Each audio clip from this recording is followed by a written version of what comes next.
저는 4살 딸아이를 키우고 있는 30대 중반의 여자입니다. 남편은 올해 정확히 40인데 나이도 얼마 안 먹었으면서 세상 꼰대도 이런 꼰대가 없습니다. 남편 때문에 너무 화가 나고 속이 뒤집어질 것 같아서 이젠 더 이상 같이 살기 힘드네요.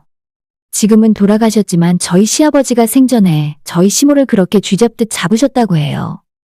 덕분에 시댁 전체 분위기는 70년대 가부장적인 분위기였는데 그래서 그런지 남편은 예전부터 본인 아버지에 대한 반발심도 심하고 절대 자기 아빠를 닮고 싶지 않다던 사람이었어요. 시어머니가 예전부터 집안에서 기도 못 펴고 숨도 못 쉬고 살았기 때문에 엄마가 너무 불쌍하다면서 본인은 절대로 그렇게 살지 않겠다고 했었죠.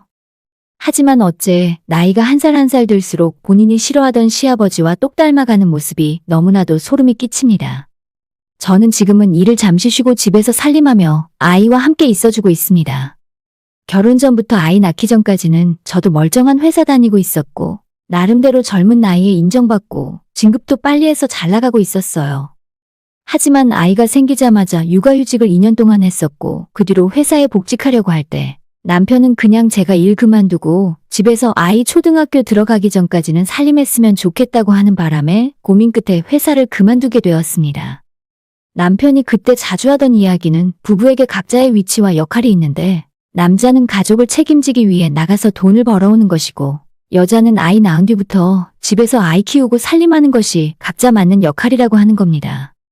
저는 요즘 세상에 그런 게 어디 있냐고 헛소리 하지 말라고 따졌지만 남편은 정말 말이 안 통하고 제 말에 귀를 닫아버리더라고요. 다른 사람들도 속으론 다들 그렇게 생각하고 살지만 겉으로 드러내지 못하고 사는 거라면서 괜히 나가서 돈 버느라 고생하지 말고 집에서 애 보고 살림하는 것이 여자로서 더 행복한 삶이라는 말을 자주 했어요. 사실 이 문제에 대해서는 무작정 남편 핑계만 댈 수도 없는 이유가 저도 좀 욕심이 나긴 하더라고요. 눈에 넣어도 아프지 않을 내 아이를 아침에 어린이집 보내놓고 제가 회사 출근하고 나면 하루 종일 아이 걱정에 일도 손에 잡히지 않을 것 같았고 만약 사고라도 생기면 얼마나 아이한테 미안할까 싶었습니다. 어릴 때 아이 곁에 엄마가 하루 종일 있어준다면 아이에게도 참 좋을 것 같았어요. 그래서 고민 끝에 남편 말을 못 이기는 척 육아휴직 2년 끝내고 회사에 복직하지 않은 채 그만두게 되었죠. 그렇다고 아예 집에서 마냥 놀고 먹은 건 아니고 제가 하던 일이 컴퓨터 그래픽 작업인데 아르바이트처럼 일감을 따와서 집에 작업실을 만들어 놓고 일을 하기 시작했습니다. 아침에 9시 반쯤 아파트 어린이집에 아이를 보내놓고 혼자 집에서 3시 정도까지는 일을 하면서 보냈어요. 물론 고정적으로 항상 일이 있는 건 아니었고 어떨 때는 보수가 좋은 일감이 많이 들어오지만 어느 때는 너무 일거리가 없어서 싼 가격이라도 아무거나 해야 하더라고요. 그전까진 회사에서 월급으로 300만 원 정도 벌었지만 집에서 저 혼자 일을 하려니 어느 달에는 300 넘게 벌 때도 있고 어느 때는 150도 못 벌 때가 있었어요. 하지만 남의 눈치를 크게 볼 필요도 없고 제 스스로 하고 싶은 일만 골라서 할 수 있으니 벌이가 적은 건 크게 문제가 되진 않더라고요. 남편이 자기가 생활비 벌어올 테니 집에서 쉬라고는 했지만 마냥 속 편하게 쉴 수 없던 이유는 저희 남편이 정말 검소한 스타일이에요. 좋은 말로 해서 겸손한 거지 저는 결혼하기 전에는 이렇게 짠돌이인 줄은 몰랐습니다. 저한테 나가서 돈 벌지 말고 집에서 살림이나 하라고 당당하게 말할 때는 언제고 점점 저한테 생활비 아껴서 쓰라고 잔소리를 하질 않나 어느 때는 가스비 전기세 아끼라고 난리가 나더라고요. 저희 시댁 형편이 그리 좋지 못한데 남편은 어릴 때부터 자기 집이 가난한 것이 커다란 콤플렉스였다고 합니다. 결혼할 때도 시부모가 아무것도 해준 것 없었고 저희가 방 2개 있는 낡은 아파트의 전세로 시작해서 지금은 30평대 아파트에서 살 수 있게 되었죠. 저도 그렇지만 남편이 많이 노력했고 정말 허튼 곳에 돈 안 쓰고 아낀 덕분에 남들보다 집 살 돈을 더 빨리 모을 수 있었습니다. 당연히 둘이 벌고 엄청 아끼고 사니까 버는 족족 적금 통장에 넣어버렸죠. 결혼 전에는 데이트할 때 좋은 곳도 데려가고 비싼 선물도 사주더니 결혼하고 애 낳고 난 뒤로는 아무것도 안 하고 돈만 모으는 지독한 구두쇠가 되어버렸습니다. 남편은 한 달에 용돈으로 15만 원 가져가고 있어요. 출퇴근 교통카드 충전 비용 빼고 나머지 용돈이 15만 원인데 그 돈도 거의 쓰질 않습니다. 최소 10만 원 이상은 다시 모아서 저축을 하더라고요. 남자라면 친구들이랑 만나서 술도 한 잔 마시고 본인 취미생활 하나쯤은 있을 법한데 제 남편은 친구 만나는 것도 거의 못 받고 술 담배는 아예 하지도 않습니다. 대체 무슨 재미로 사는지 모르겠어서 남편에게 당신도 나가서 친구라도 만나고 용돈 겨우 15만 원 주는 거 뭘 생각하지 말고 취미생활 가지라고 얘기한 적도 있었어요. 하지만 남편은 딱히 자긴 하고 싶은 것도 없고 돈 빨리 모아서 저랑 우리 딸이랑 좋은 집에서 살게 해주는 것이 목표라고 하더라고요. 그때까지만 해도 제가 정말 결혼을 잘했구나. 이런 사람이랑 살면 금방 부자가 될 수 있을 거라고 생각했습니다. 사실 남편 덕분에 집을 산 게 맞긴 맞아요. 신혼 초부터 열심히 모아서 목돈이 생겼을 때 대출 끼고 집 사자고 한 것도 남편이고, 그 뒤로 제가 아이 낳고 집에 있을 때도 남편이 열심히 벌고 더 열심히 아껴서 처음에 받았던 대출금도 5천만 원이나 미리 상환해버렸습니다. 하지만 이제는 조금은 여유 있게 살아도 될 것 같은데 남편의 자린고비 정신은 날이 갈수록 점점 더 심해지는 것 같더라고요. 아이가 커가면서 장난감도 사주고 학원도 보내고 싶은데 남편은 돈 쓰는 일이라면 듣자마자 바로 화부터 내고 이제는 돈 그 자체에 집착이 너무 심해진 것 같습니다. 작년부터는 제가 마트에서 장보고 집에 오면 남편이 영수증부터 확인하고 손수 가계부까지 써가며 제 숨통을 조이고 있어요. 남편이 저한테 먼저 가계부를 쓰고 본인에게 검사받으라고 하길래 난 그렇게까지 하면서 살림하고 싶지 않으니 그냥 우리 집안 모든 돈은 남편에게 스스로 관리하라고 떠밀었죠. 내가 콩나물 사고 두부 사는 것까지 당신한테 검사받고 살림해야 돼? 난 이제부터 안 할 테니까 당신이 퇴근길에 장 봐서 집에 오던지 맘대로 해. 제가 좀 세게 나갔더니 남편도 이건 좀 아니다 싶었는지 저한테 가계부까지 쓸 필요는 없고 그냥 카드 쓰고 나면 영수증만 챙겨달라 하더라고요. 그 이후로 지금까지 제가 영수증 모아서 가져다 주면 남편이 대신 가계부를 쓰고 매일 잔소리를 들으며 살고 있습니다. 물론 저도 마냥 당하고 있던 건 아니고 남편에게 화낸 적도 많이 있어요. 내가 집에서 놀고 있는 것도 아니고 집안 살림에 아이까지 키우면서 조금 모자라지만 따로 부업으로 생활비를 벌고 있지 않냐고 따져 물었죠. 분명히 저한테 집에서 살림하고 애보라고 했던 건 다른 사람이 아니라 남편이잖아요. 이렇게 푼돈으로 타박할 거라면 맞벌이를 하고 말지 왜 일을 그만두라 했냐고 따졌습니다. 제가 대놓고 화를 내면 남편은 갑자기 불쌍한 척을 하면서 자기 친구들은 부모가 잘 살거나 집안에서 지원을 많이 받아서 좋은 직업 갖고 있기 때문에 본인이 가장 뒤처진 기분이라는 소리를 하곤 했었어요.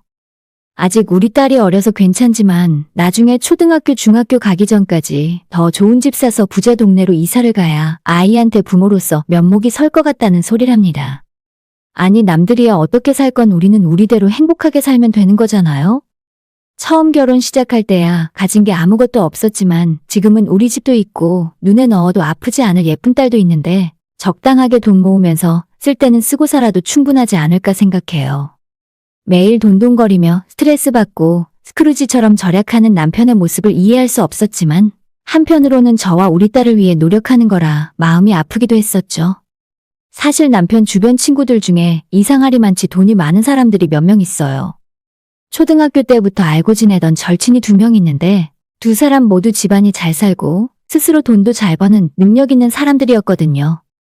남편 친구들끼리 한번 모이면 평범한 월급쟁이인 저희 남편만 낡은 국산차를 타고 나가는데 다른 친구들은 삐까번쩍한 외제차를 타고 나오니까 친구들 만날 때마다 기가 잔뜩 죽어있더라고요. 아마 그래서 친구들도 잘 안 만나려고 하고 돈 안 쓰고 모아서 현실을 바꿔보려고 아등바등 노력하는 것 같아서 더 안쓰러워요. 하지만 그렇다고 해서 남편이 저한테 한 짓을 전부 정당화할 수는 없습니다. 본인 사정은 본인 사정인데 엉망이 되어버린 제 결혼 생활은 대체 누가 책임질 수 있나요? 경제권이 처음부터 남편에게 있었는데 제가 직장을 그만두고 집에서 전업주부를 하게 되면서 아예 처음부터 끝까지 남편이 돈 관리를 다 하게 되었어요. 저는 남편에게 생활비 체크카드를 받아서 사용하고 있었고요. 신혼 때부터 아끼고 살긴 했었지만 그래도 그때는 가끔 외식도 한 번씩 하고 기념일에 꽃도 사주곤 했었는데 우리 아이가 태어난 이후로는 정말 너무하다 싶을 정도였어요.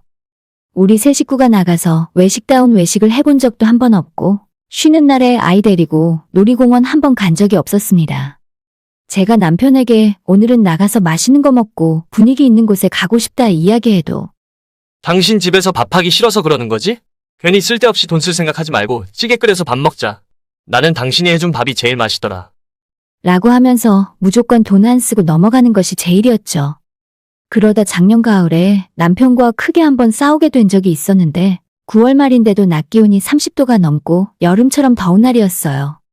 그때가 주말이었는데 남편에게 아이를 맡겨두고 집안 대청소하고 빨래를 하며 밀려있던 집안일을 하는 중이었죠. 저희 남편은 집안일에는 손도 대지 않습니다. 남자가 하는 일, 여자가 하는 일이라고 딱 구분짓고 본인은 나가서 돈 벌어오니까 집에서는 딸이랑 놀아주는 것 정도만 도와줄 수 있다 하더라고요. 신혼 초에 몇 번 싸우다가 이젠 잔소리하는 것도 지쳐서 제가 알아서 하고 살았는데 아무튼 그날은 정말 낮에 덥더라고요.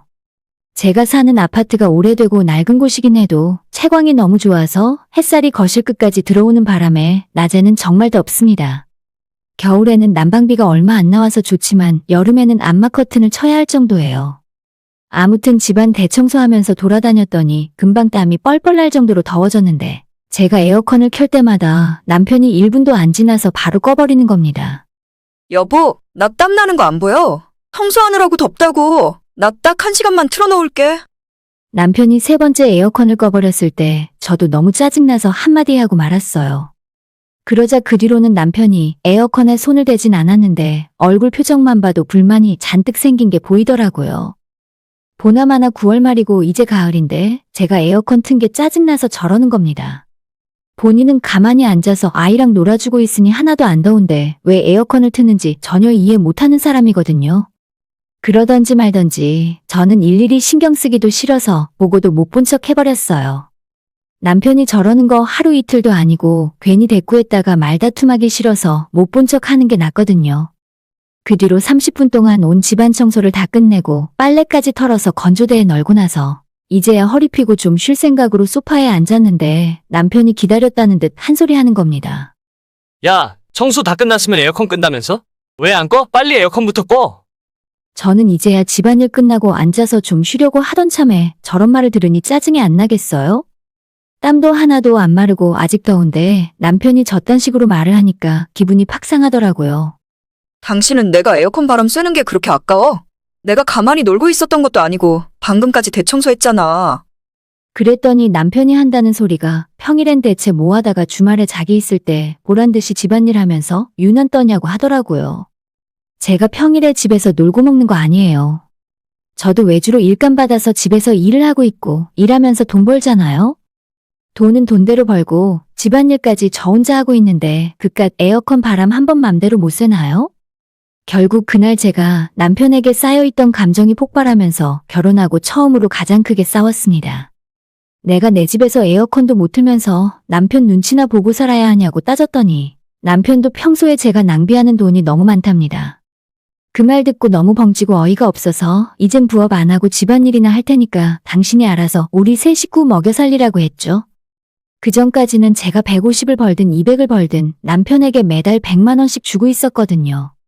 집안일과 육아를 전담하면서 돈까지 와이프가 벌어다 주는데 전혀 고마운 줄 모르니 남편에게 돈 가져다 줄 이유가 전혀 없었습니다. 말은 그렇게 했지만 그 뒤로도 계속 평일에 부업을 하고 있었고 다만 달라진 건 그날 이후로 제가 버는 돈은 한 푼도 쓰지 않고 전부 따로 저금을 하고 있었습니다.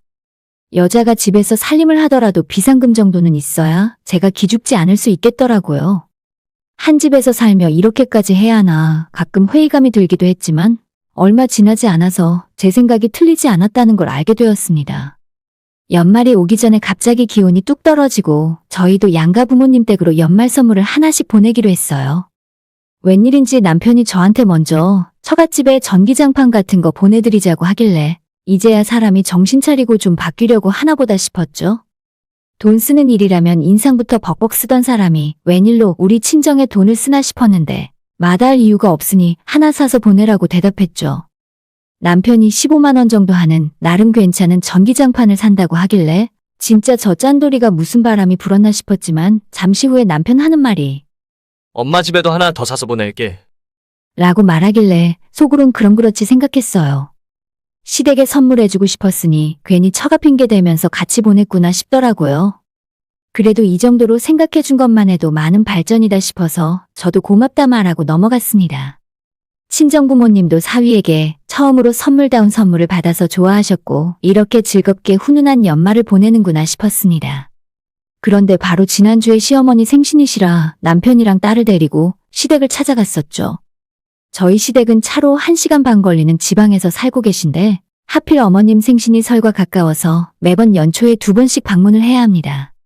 저희가 준비한 생신 선물도 드리고 어머님이 준비하신 음식으로 다 같이 식사도 하며 즐거운 시간을 보냈는데 밥 다 먹고 어머님과 둘이 주방에서 설거지를 하다가 갑자기 저한테 이런 말씀을 하시는 겁니다. 내가 자식 며느리 잘 둬서 저런 좋은 선물도 받아보고 내가 너한테 정말로 고맙다. 어머님 생신 선물이라고 해봐야 매년 똑같이 해드리는 20만 원짜리 백화점 상품권인데 그날따라 뭔가 반응이 다르더라고요. 뭔가 이상하다 싶어서 설거지 마치고 시댁을 이리저리 둘러보다가 안방에 처음 보는 엄청 큰 돌침대가 있는 겁니다. 제가 돌침대 구경을 하고 있었더니 어머님이 신이 나셨는지 너희들 덕분에 이런 곳에서 잠을 자본다면서 선물 고맙다고 저한테 말씀을 하시더라고요. 남편은 그때까지도 아무런 반응이 없었고 저희가 집에 돌아오자마자 이게 어떻게 된 일이냐고 물었더니 너네 집에도 똑같이 사서 보냈잖아. 라며 뻔뻔한 소리를 하는 겁니다. 그 돌침대가 얼마짜리냐고 물어봐도 대답도 안 하길래 남편 핸드폰을 뒤져서 카드 사용 내역을 확인했더니 그 돌침대가 300만 원 가까이 하더라고요. 남편에 대한 신뢰가 모조리 무너졌고 결혼하고 지금까지 한 번도 의심하지 않았었는데 통장 사용 내역을 전부 뽑아오라고 했어요. 남편은 그게 왜 필요하냐면서 화를 냈지만 저는 지금 당장 짐 싸서 딸 데리고 나갈 수도 있으니까 빨리 보여달라고 했죠. 결국 집에 있는 컴퓨터로 남편의 통장 내역을 볼 수 있었는데 저는 지금까지 남편을 전적으로 믿고 남편 잔소리 들어가며 한 푼 한 푼 아끼고 살았거든요. 그런데 이 사람은 매달 30만 원 이상 시댁에 용돈까지 보내고 있었습니다. 당신 이게 지금 뭐 하자는 거야? 나한테는 에어컨도 틀지 말고 전기세까지 아끼라더니. 그제서야 남편이 뭐라 변명을 하려고 했었는데 그 말 듣고 싶지도 않았고 제가 뭐 때문에 지금까지 1,000원짜리 한 장 아끼려고 걸어다녔고 마트에서 세일하는 물건 찾아서 몇 바퀴씩 빙빙 돌며 돈을 아꼈을까 싶었습니다. 저는 이렇게 믿음 없는 사람과 살 수 없다고 생각해서 아이 데리고 나가려고 짐을 싸기 시작했는데 그제서야 상황이 심각하다는 걸 눈치챈 남편이 통장이랑 카드를 전부 저한테 가져다 주면서 앞으로 돈 관리는 저보고 알아서 하라더군요. 진짜 사람 가지고 장난하는 것도 아니고 이제 와서 돈 관리하라고 하면 제가 기분 좋아서 춤이라도 덩실덩실 출 줄 알았습니까? 그 통장이랑 카드를 전부 남편 면상에 집어던지고 저는 그날 딸과 함께 친정으로 넘어왔어요. 남편이 현관 앞에서 무릎까지 꿇더니 자기가 잘못했다며 한 번만 봐달라 하더라고요. 그날 이후로 친정에서 지냈고 남편이 매일같이 찾아와서 미안하다 돌아오라며 싹싹 빌었는데 마음이 전혀 풀리지 않았습니다. 저도 어차피 모아둔 돈 있고 당장은 반년 정도 일하지 않아도 먹고 사는데 문제 없거든요. 친정에 들어온 지 열흘 정도 지났을 때 저희 부모님도 진짜 이혼할 거 아니면 적당히 타협하고 돌아가서 살라고 하셔서 정말 딸 때문에 집에 돌아왔어요. 딸만 아니었으면 다신 이 인간이랑 같이 살 생각 없었지만 아이를 아빠 없이 크게 할 수는 없는 일이었으니까요. 대신 남편에게 신용카드와 통장까지 다 뺐고 매달 용돈 15만 원 넣어주는 체크카드 한 장 던져주는 걸로 합의했습니다. 앞으로 제가 돈 쓰는 것에 대해 전혀 상관하지 말고 영수증도 안 챙길 거고 남편이 가계부 쓰는 것도 전부 금지시켰죠.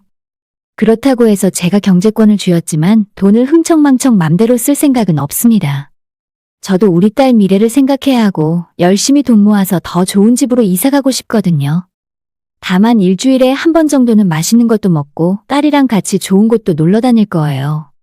당장 어제만 해도 딸이 저녁에 피자가 먹고 싶다길래 배달비까지 3만 원 정도 하는 피자 세트를 시켜서 먹었습니다. 남편이 배달비가 아깝네. 저 앞에 가면 한 판에 8,000원 하는 피자도 있는데 라고 하면서 궁시렁 대길래 아, 그럼 당신 혼자 나가서 사 먹던지. 라고 했더니 그 뒤로는 아무 말 못하고 입 다물고 있었어요. 어차피 한 번 돈 쓰는데 뭐가 저렇게 아까워서 벌벌 떠는지 모르겠습니다. 남한테 쓰는 것도 아니고 가족한테 쓰는 거잖아요? 내 딸 잘 먹이고 호강시키려고 힘들게 나가서 돈 버는 거 아니겠어요? 올해부터는 저도 친정도움 조금 받으면서 다시 직장 나가서 일하려고요. 남편한테 경제권 뺏어온 것까진 좋은데 제가 고정적인 수입이 확실하게 있어야 가정 내에서 주도권을 쥘 수 있을 것 같습니다. 지금까지 남편 눈치 보면서 살았지만 제 딸까지 하고 싶은 거 못하고 돈 때문에 아빠 눈치를 보며 살게 할 수는 없으니까요. 오늘의 사연은 여기까지입니다. 구독과 좋아요, 알림 설정 부탁드려요. 다들 행복하시고 좋은 하루 되세요.